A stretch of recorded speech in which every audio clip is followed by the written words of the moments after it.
can do. RNG are your nightmare. Set it off like this. Set it off like. Set it off like this. Burn it up, burn it up. Say no.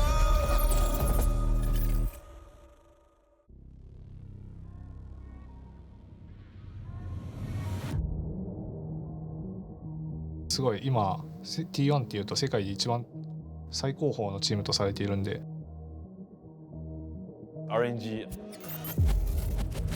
I think in theory they're like unbeatable. We are not even close to what we should be playing like.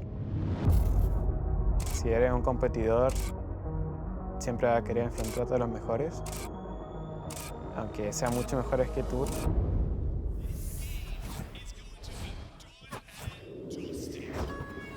Siento que eso es como la esencia de competir. Bọn em sẽ có một lối đánh khá là nhanh và đẩy nhịp độ trận đấu nhanh nhất có thể để khiến cho đối thủ không kịp trở tay. Team Jett cũng sẽ giống như ba đội khác thôi. As long as we are able to beat order, then we can go through to the next stage and it won't matter. I've reached top 6 before. I will be pushing myself and my team to the limit. The opponents in our group have gotten weaker. Our team has matured. We will make it out. 持てるもの全力を出し切ってやりたいなって思ってます。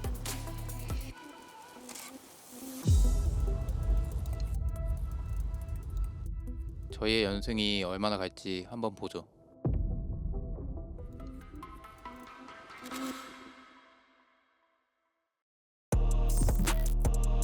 Welcome back to MSI 2022 in Busan, South Korea for day 3 of the MSI group stage. Our second day of play had a little something for everybody, whether you like upsets, nail biters, barn burners, continued domination by tournament favorites, or walking FLICKR, just absolutely ball out in those Jordans. There's a little something for everybody. How we had cool it all. is FLICKR? FLICKR is so cool. He's so cool. You just throw him in any video and give him a dramatic walk-in and show, like, it could be his hand, it could be his eyebrow, they're just like the back of his feet. Like, who cares? I'm sorry, you know. League of Legends has a FLICKR. Let's put this to the test. Like, let's just show as little of FLICKR as possible and see if it's still exciting. Like, I know that nose! Yeah, pinky nail! We're big fans here. But let's get into it. Let's kick things off by taking a look at our standings to see the state of groups after yesterday's games. Pretty exciting, of course, focusing in first on Group A. Feeling pretty wide open. Saigon Buffalo and Detonation Focus Me neck and neck. Yeah, I expected Group A to have a lot of mystery for who was going to be the best team just because we haven't seen Vietnam for so long and DFM looks so good. What I didn't expect was Group B to be this wide open as well. Yeah, it seems that groups are shaping up to be quite a chaotic time for many teams. I think that the top teams from Europe, Korea, and China are, of course, doing as expected right now. But the fact that we saw yesterday Group A turn out the way that it did, the fact that Saigon Buffalo, they showed up in a massive way as well. Shogun in particular really had a stellar performance on the Lucian. And DFM, I think many looked at them as being one of the teams to make it out of this group potentially, especially given their recent, like, claim to fame, I guess. But yeah, they got upset yesterday, and I think that it's shaping up for Group A in particular to be quite a wide open group. Yeah, but Jett, you also brought up Group B too, and I think that's the other group that we have to look at naturally, right? Group C, they're playing a lot of games. There's a lot more to be seen yet there, but also similarly in Group B, when we talk about these guys, really interesting because I think the PCS were looked at least I looked at as the clear second best coming out of this group. This was the group that was not really supposed to have any questions. We were going to have kind of this ego, CB Law, TCL battle at the bottom. Yeah, I mean, it's actually so surprising as well when we have so many repeat participants at MSI because like a year ago, PSG and RNG were the champions of the region so they could go to MSI, but then they met in the semifinals of MSI and we're still here in stage 1. So we're like, oh yeah, that's the top heavy group that's going to move on. Yet here they are sitting at 0-2 after having a loss to RNG, which was expected, and a kill-less game against Red Canids. So they really have a lot of waking up to do if they want to have a chance of making it back to the semifinals like last year. I mean, I had doubts around them after losing Maple. You have to wonder, while they still keep a lot of their core talent, how dramatic is the effect going to be? And I feel like we can see the impact. Of course. You don't think Dignitas River was a big part of it? I mean, of course, he's a part of it for sure. I know you. NA's pride and joy. I love the way you said Dignitas River. Really put an emphasis on that. Yeah. But Dignitas is helping NA. That's all I'm saying. On the international stage. What I will say is that with River and Maple gone, Maple was a name that when you think of the PCS, he's always a superstar in the region. Yeah. And him departing once again, I think has really hurt them once again. And I hope that they can refine form. I hope that they can rely on some of the staple veterans that they have on the roster. But it's going to be a tough uphill battle. If they lose again today, making out of this group becomes that much more difficult. Something that we have to keep our eye on, certainly, and of course, in the clips that you saw previously, you saw a lot of Istanbul Wildcats' success yesterday. Gonna see if they can do something similar today. Loved a lot of the picks that we saw coming out from them. But I would be remiss if we did not talk about EGG2 at every opportunity. And luckily, there's basically a game every day, so let's talk about EGG2. Not today. But then after, there'll be more. Then after. Man, this game was ridiculous. First off, it seemed like it was going to be a stomp from G2. Then there was the Baron throw, which gave you hope. And then there was this, which gave the Infernal Soul over for G2 to take it down. What do you think, Betty? I love the controversy around that play in particular as well. I've seen both sides of the argument. I can't pick a side, but all I can say is that I think that G2 had a very convincing early game once again. They made a blunder around the Baron, but then they team fought their way back into the game beautifully. And as a European, I'm very excited about this G2 roster moving forward into the Rumble stage to play up against the likes of T1 and RNG. And I'm getting more and more confidence, even with their small slip-ups. From an NA perspective, there is a silver lining. I've always maintained that NA would win all the meaningless games and lose the meaningful games. Right. So they flipped part of it. So generally speaking, right, they're in a 3-team group. They could lose all 4 games to G2, and as long as they beat Order 3 out of 4 times, they're going to be through. True. You know, fun fact. And then they'll have 2 games against them in the Rumble stage, which will be meaningful. So last year, it was mad that 2-0'd PSG in the Rumble, and then they went 1-1 in group, and PSG still finished higher than Mad anyway. So, you know, even 3-1, you could still overtake G2. You guys are masters like of copium. This is just like the spin that is happening right now is just top tier. I love it. I love every second. Yes. Wow. We have a lot of finals to explain away, Betty. Yes, we've got a lot of experience in that one. Of course, now that we're 2 full days into the tournament, it wouldn't be an international event without some good old overreactions from Twitter. So let's see what you guys had to say. First one from Corporal League. Nautilus is the squishiest champ in the game. I could see why he might have that perspective. Yeah, after the for game those of you who don't know, Corporal died a lot on Nautilus yesterday. I thought this one was funny because the Glacial Augment Nautilus, while good for CC, when you fall behind, like, man, you just do not have the durability that you're used to having on that champ. You go from being this perceived giant tank behemoth. I believe there's one near the Australian Ocean somewhere that dropped. Yeah, there is a Nautilus Reef. Yeah, there's a Nautilus Reef. He's just chilling, right? Unmoved by the fast-moving tide. Corporal was very moved. Yeah, he was very moved. Yeah. So hopefully we see some stronger performances today. But Nautilus, he's you know, in LEC he didn't win a game for like, I don't know, like 8 games in a row, I think, even though he was like perma-picked. Look, it's one of those champions where, on paper, very good. But yeah, if you struggle, let's say in the early game, maybe it all falls apart. Next from at Ale Reberg. Whichever team can build the most Umbral Glaives at each game will win MSI. Do you, Jack, you're old like me. Yeah. Do you remember the old jungle item, the green Tracker's Knife? Yeah, the one that gave you wards. Gave you wards? Tracker's Knife. Oh, then my whole point is the void. Wait, you forgot? You thought it cleared wards? That it helped remove vision. So there was once, if you killed Raptor, if you smote the Raptor, you would get this, like, basically you get Umbral Grave. I remember, yes. I do remember that. But this item, it's one, I think it's meta dependent. You need a champion who wants the stats. Sure. But then also the item had, like, over the last half year, 2 cost reductions right? And now also a passive reduction, so it'll proc every 35 seconds. So strong. And when you have like 2 of them as well, since jungle and support pair up so often anyway, like I think the Pyke Graves one is actually better than like the Jhin Graves one, because Pyke can be so much more mobile with clear vision. It is oppressive without looking oppressive, which is one of these strange things. Like if you see a team play against Graves Pyke, here's a copium angle, which EG had to do twice. If you can't see anything, it's gonna look like you don't know what you're doing. Sure, but technically you don't know what you're doing. You may or may not know what you're doing. Enough information to make an educated decision. I think it's super strong. It's obviously one of those items where every time you back, you get to buy a component. It was strong in the last lethality bars. Wait until we see Rengar on Bulklave. Then you'll be... I'm horrified of both of those things. Yeah. Something I am interested in, though, is your opinion on this next tweet. Finally, from @BinoMH, T1 has the best of the best in every role. That feels like a pretty bold statement. Yeah, I'd agree with everyone except I think JoJo would give... Nah.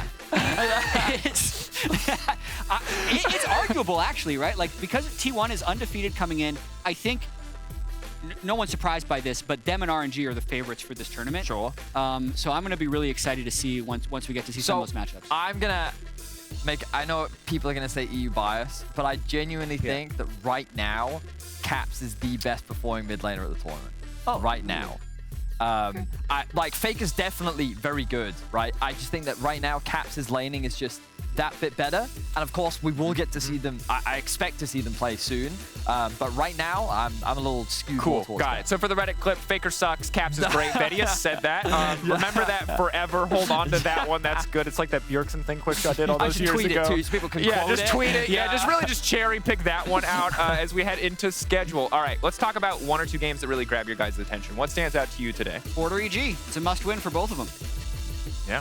I'm really excited for the RNG Red Canids game, mainly because I've genuinely been really impressed with Red Canids map play. There are early games, like I think yesterday they got dragged into the chaos a little bit too much. If they'd slowed the game down a little bit more, I think that was a very winnable game for them. But yeah, I think that they can do some damage to RNG. I don't expect them to win, but they've surprised already once in this tournament, and I have higher and higher expectations. Yeah, have to see how it plays out. Well, we'll shift our attention towards the rest of the games today, and towards the first game today, rather. I'd like to give a warm welcome to Kitty, our expert on all things Oceania, who's going to help me cover as I try to put my belt pack back on. Woo, fancy. Anyway, Kitty is the interviewer and analyst from the LCO, and who better to give us some insight on Order in this edition of the team than Kitty. Kitty, welcome to the broadcast. Thank you, Drakos, and good day, boys. It is Kitty coming to you live from the land down under. They say that we're really the underdogs, but in reality, we're underrated. Let me tell you why. Because we're up against NA, aka Never Advance. And EU, well, they're essentially useless. So that's why we bought one-way tickets, because if we don't advance, the boys are swimming back home, Drakos. I like that despite a difficult start, you're still out here and the first thing you say on our broadcast is talking smack to both teams above you. That's perfect. I couldn't honestly not ask for anything more. That said, I want to know more about Order, because I know that their path to MSI wasn't an easy one, and they weren't necessarily always the favorites in the LCO. I've been following Order through thick and thin on their way to MSI, a full Australian team. They beat every foreign import in the LCO. These guys are truly homegrown backyard talent. However, they had a rough start to the split. Being a newly formed team, they didn't have a strong team identity, where the meta was dominated by likes of Xin Zhao, Gwen, and Hecarim. It didn't really suit the star player Kevy's playstyle, and especially with Xin Zhao, where it was pick and ban, they struggled to get the ball rolling. And they ended up with not the most ideal results for regular split, ending 4th place and starting in the lower bracket. However, they always said that they were a best-of-5 team. Order, they excelled at pre-planning and adapting to series, and they definitely proved themselves in playoffs, where they had a 10-game win streak and they didn't drop a single game until finals. And due to this really interesting approach to drafting, they heavily preferred red side, focusing on Kevy and Biopanther. And even in some instances, they saved counterpick for Biopanther, and he responded with Ornn in that 5-pick position. And although we lost a lot of well-known players such as Tally, Raze, and Bibith, who had previously represented us at international events, we get refreshing young faces to represent OCE this year, as it is their first time playing at an international event. Super exciting, and I love some of the highlight clips that we're seeing here too as you're running us through the team. This Evelynn performance, I haven't gotten to see it yet. I've really only ever seen it banned, so I would love to know more about Kevy. He seems like such an interesting player with kind of a unique champion pool. Well, all you need to know about Kevy Drakos is that he got 3 bans thrown at him on day 2 against EG. And it was because NA was so scared of the airport, they had to triple ban Kevy because they know if they didn't do that, they are not advancing into MSI. All right, well, we'll have to see if they want to go for something like that again. Kitty, is there any final notes here, anything that you want to add from an order perspective that you would love to see change in these games coming up? Yeah, I have my eyes set on Kevy and Cropple. They had one of the best jungle support synergies we've seen in the LCO. However, that was absent in the EG game, and it was a big determining factor in last night's results. And look, I talked to Kevy, and he just wants you guys to forget about what happened last night because we are better than that. And let's forget about the squishy Nautilus. Okay, we'll forget about Squishy Nautilus. We'll forget about the performance yesterday. We'll keep our eyes on the jungle and support duo. Thank you so much, Kitty, for taking the time. We super appreciate the insight. Now we look ahead to the game. Jungle mid. Yep. Casual mind wipe. We're used to that with some the EG stuff we saw too. We're just forgetting about some of those tights. So we're just selective memory today is the theme. Yeah. Well, there's an MJ quote. Yeah. This is how I approach EG at this tournament. Yeah. If you expect disappointment, you'll never be disappointed. Michael Jordan said that? Yeah. MJ, Spider-Man, No Way Home. Yeah. You're quoting Spider-Man. It was on the plane ride over here. So I may as well. Really inspirational there, thank you. Let's have a look at yesterday. So your expectations were low, so I feel like I guess they exceeded them. I mean, a little bit, actually. I was very nervous that they would start 0-3. And I have a lot of mixed thoughts on this, and I'm glad we had Kitty on because I think people can underrate how good OS can still be, even after so many players have been taken from the region. Like, I have firsthand experience of this. Like, FBI, who's won an LCS title, actually used to be on Order. Yep. Fudge used to be an OS player. He's also won an LCS title. When I was building the TL Academy team, I took 2 players from Order, Ayla and Harry, and I think both of them could be top 5 LCS players. So there actually is a lot of talent in this region. So like at the same time, it's completely unacceptable for EG to lose to Order because so many players have been pulled into NA Academy, but also like it's still possible, which puts you in this really uncomfortable situation as someone who wants EG to do well. Yeah, and I think I've learned 2 things here. One, excited to see OS continue to develop talent and looking at a guy like Kevy. And the other is Jett is responsible for all the wins today because he's picking apart OS one step at a time. With great power comes great responsibility. I want to use that as a great pivot to talk about these 2 behind us. Well, because while there have go, been many stand-up players coming out from Oceania, we have to talk a little bit about Inspired and Impact, because what we have been seeing is that even in the losses from Evil Geniuses, these 2 have been performing extremely well. They really have been the solid backbone of the team. And even though, as we've already mentioned, like Danny and Jojo are very exciting to talk about, they wouldn't be successful without these. I mean, this is also something we ended up talking about a lot on LCS. It's so shiny to talk about Danny and Jojo, and Danny has amazing mechanics, Jojo's just amazing on talent, but they wouldn't be able to find success if they didn't have the correct roster construction of having these super experienced, super talented players around them. And I think, especially with what we've seen in the first 2 games or 3 games from EG, it has been the more experienced players that are showing up, and Danny and Jojo are still not playing at what I think their level is. Yeah, and need to see that development, need to see that rise if they want to compete, especially towards that final day where they're going to be playing so many games in the context of their group. But however, it is now time for our MasterCard fan predictions for Order versus EG. Make sure to give us your votes on Twitter at MasterCardNexus for each day. Currently, 71% for EG, 29% for Order. I think that's fair. I like that 29%. Yeah, 70-30. That's good. That's a surprisingly large amount of belief in Order.